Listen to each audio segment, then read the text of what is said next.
पाकिस्तान और अफगानिस्तान की सीमा पर तनाव चरम पर पहुंच गया है। दोनों देश डूरंड लाइन को पार कर एक दूसरे के इलाके में लगातार हमले कर रहे हैं। पिछले दिनों पाकिस्तान की ओर से अफगानिस्तान के कई इलाकों में एयर स्ट्राइक की गई थी, जिसमें करीब 50 लोगों की जान गई, जिनमें महिलाएं और बच्चे भी शामिल थे। दरअसल पाकिस्तानी सेना का आरोप है कि अफगानिस्तान में तालिबान के सत्ता संभालने के बाद से अफगानिस्तान की जमीन से पाकिस्तान में आतंकी हमले किए जाते हैं और ये आतंकी हमले लगातार बढ़ रहे हैं। तालिबान से इसे काबू करने की अपील की गई थी, हालांकि इस पर ध्यान नहीं दिया गया। पाकिस्तान का कहना है कि उसने आतंकी ठिकानों को निशाना बनाया। इसके बाद से ही तालिबान बदले की कोशिश में लगा हुआ है। अब अफगानिस्तान ने दावा किया कि उसकी तरफ से पाकिस्तान के कई इलाके में हवाई हमले किए गए हैं, जिसमें 19 पाक जवानों की मौत हुई है। इसके साथ 2 चौकियों पर कब्जे का भी दावा किया जा रहा है। ऐसे में समझते हैं कि डूरंड लाइन क्या है, जिसे पार करके दोनों देशों की सेनाएं एक दूसरे पर हमला कर रही हैं। अफगानिस्तान और पाकिस्तान के बीच 2640 किलोमीटर लंबी अंतर्राष्ट्रीय सीमा का नाम डूरंड रेखा है। यह रेखा पश्तून जनजातीय इलाके से होकर दक्षिण में बलूचिस्तान के बीच से होकर गुजरती है। इस तरह यह पश्तूनों और बलूचों को 2 देशों में बांटते हुए निकलती है। इसे दुनिया की सबसे खतरनाक सीमा भी माना जाता है।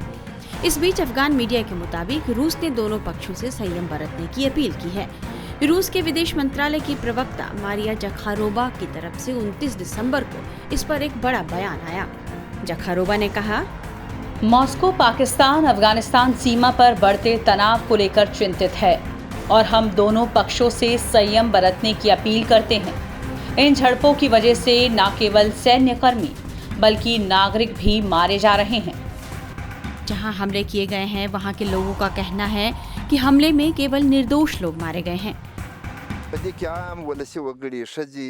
महिलाओं और बच्चों सहित हताहतों की संख्या दुखद और दिल दहला देने वाली है। ये एक जघन्य कृत्य है। इसे कोई भी स्पष्ट रूप से देख सकता है कि वहाँ कोई आतंकी या टीटीपी का कोई सदस्य नहीं है। यहाँ तो केवल तबाह शरणार्थी हैं या तो भूखमरी में रह रहे अफगान।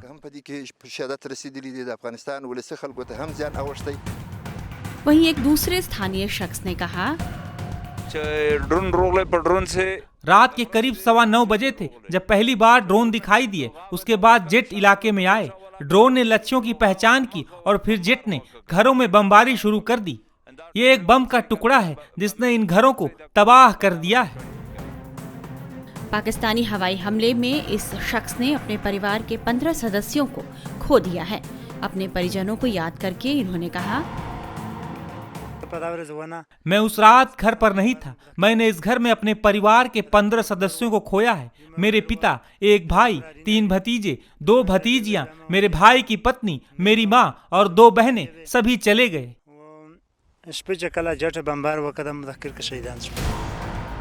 गौर करने वाली बात है कि अफगानिस्तान में 15 अगस्त 2021 को जब तालिबान ने अशरफ गनी की सरकार को सत्ता से बेदखल कर कमान अपने हाथ में ले ली थी, तो पाकिस्तान के तत्कालीन प्रधानमंत्री इमरान खान ने कहा था कि अफगानिस्तान के लोगों ने गुलामी की जंजीर को तोड़ दिया है।